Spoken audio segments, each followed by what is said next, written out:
Oke, balik lagi bersama saya Mahendra Dwipayana, salah satu dosen Teknik Informatika di Universitas Budaya Indonesia.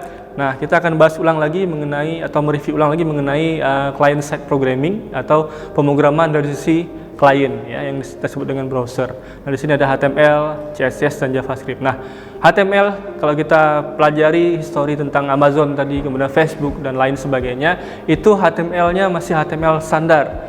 Ya, yang dahulu-dahulu 90 itu HTML 2, 3 dan seterusnya. Dan sekarang kita pelajari di kelas-kelas pemrograman di Teknik Informatika ini yaitu HTML 5 ya, versi 5 yang dimana di sini sudah sangat kompatibel sekali dengan beberapa platform seperti ada browser dari mobile ya kan, ada browser dari iPad dan seterusnya, itu sudah sesuai. Jadi dia udah melakukan standar kondisi untuk berbagai platform. Jadi tidak hanya dibuka dalam dalam komputer saja, tetapi juga bisa dibuka di berbagai macam platform karena HTML sudah menyesuaikan perkembangan dari teknologi juga ya. Jadi kemudian ada juga CSS3. Nah, CSS3 ini adalah yang kita pelajari sekarang yang udah terupdate juga, dan CSS3 ini dibanding dengan yang dulu, CSS3 ini cukup banyak perkembangan komponen yang bisa dilakukan, yaitu ada juga animasi, ada juga berbagai macam desain yang ada di platform-platform untuk desainer ya, misalnya Photoshop, CorelDRAW, dia juga sudah bisa menyesuaikan dengan teknologinya. Misalnya ada transparansi, kemudian ada gradien warna, kemudian ada bentuk yang oval dan seterusnya, dia tidak kaku lagi lah seperti itu. Dan dia bisa menyesuaikan seperti itu. Dan dia CSS ini sangat handal sekarang kita gunakan, bahkan dengan HTML dan CSS saja kita tidak perlu lagi banyak menggunakan JavaScript. Walaupun nanti pada saat kebutuhannya tergantung daripada kebutuhan websitenya, kita juga bisa menggunakan JavaScript sebagai tambahan untuk lebih baik lagi tampilannya ya. Kemudian apa bedanya dengan server side? Nah, di server side programming ini setidaknya kita ada dua bahasa pemrograman yang harus dipelajari ya. Nah, di server side ini kita pelajari yaitu PHP atau PHP ya. PHP Hypertext Protocol ya. Jadi dia di dalam sebuah server, kita codingnya, kita masukkan ke dalam server dan dia jalankan, kemudian ditambah dengan bahasa SQL atau query SQL. Nah, SQL ini untuk menampung sebuah data yang kita simpan. Jadi kita misalnya mau nginput apa gitu, form pendaftaran misalnya mahasiswa, misalnya mau ngisi pendaftaran di e-commerce dan seterusnya, login dan seterusnya. Nah, itu kerjaan dari PHP dan database ya. Nah, database sebenarnya SQL ini adalah bahasa database ya. Nah, database ini dipelajari di semester 3 juga, tapi berbarengan dengan kita pelajari bahasa pemrograman web. Jadi PHP dan SQL itu biasanya saling terkait gitu ya, karena di sisi server dua ini yang melakukan service terhadap kliennya ya. Jadi SQL ini adalah untuk mengakomodir data, sedangkan PHP untuk mengakomodir keamanan datanya ya. Dia akan melakukan layanan pemberian data kepada klien atau browser yang dibutuhkan oleh orang yang melakukan browsing internet tersebut. Nah, seperti itu. Nah, kalau secara keseluruhan kita pelajari ya di pemrograman web di kelas pemrograman web ini, yaitu kita hanya pelajaran ini aja ya.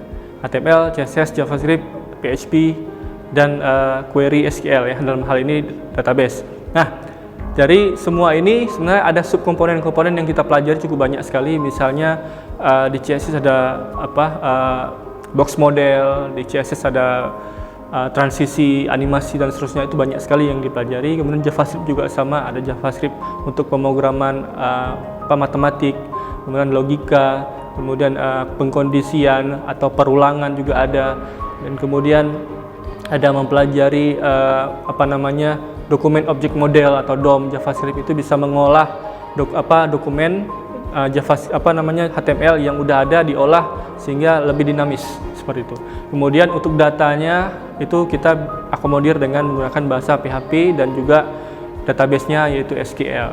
Sehingga kalau kita membuat sebuah aplikasi web, apakah itu e-commerce ya atau media sosial misalnya seperti Facebook, dan lain sebagainya, misalnya pendaftaran, misalnya ada aplikasi surat dan seterusnya yang sering kita jumpai sehari-hari, itu dengan menggunakan kelima elemen pemrograman ini kita sudah bisa membuatnya dan sudah cukup handal lah kita jadikan sebuah aplikasi.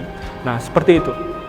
Nah, kemudian untuk belajar pemrograman tentunya kita akan mempersiapkan tool-tool pemrograman terlebih dahulu ya. Di antaranya ada beberapa tool. Yang pertama adalah text editor. Nah, text editor ini kalau kita lihat di Windows ada yang namanya Notepad.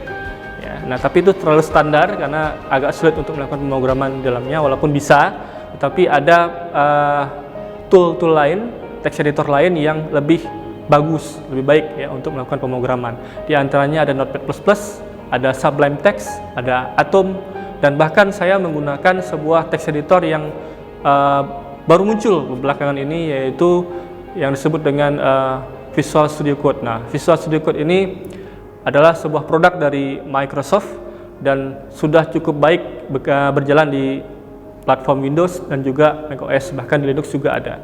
Nah, demikian. Itu adalah text editor yang harus kita persiapkan, yang pertama. Yang kedua adalah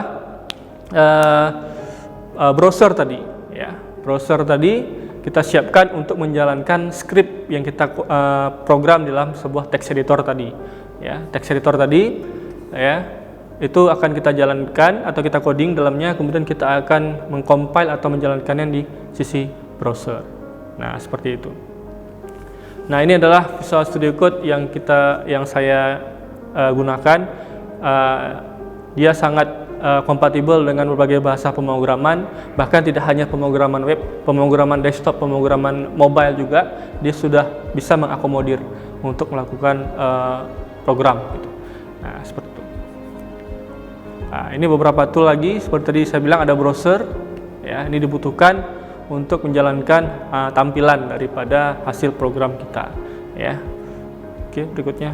Nah, selain daripada kedua itu, yang paling penting adalah untuk dari sisi server nih. Ya, dari sisi server kita membutuhkan sebuah server, web server yang menjalankannya secara lokal. Artinya bahasa pemrograman yang seperti saya sebutkan tadi, ada bahasa pemrograman PHP dan juga database, yaitu kita gunakan SQL, itu harus menggunakan server. Nah, bagaimana kita mempersiapkan server ini? Ya, nah, kemungkinan kalau kita beli server pasti mahal kan? Nah, dengan adanya server lokal seperti ini, aplikasi seperti Exam, WAM Server, IIS, .NET, dan lain sebagainya, ini adalah server lokal yang kita install di laptop kita sendiri.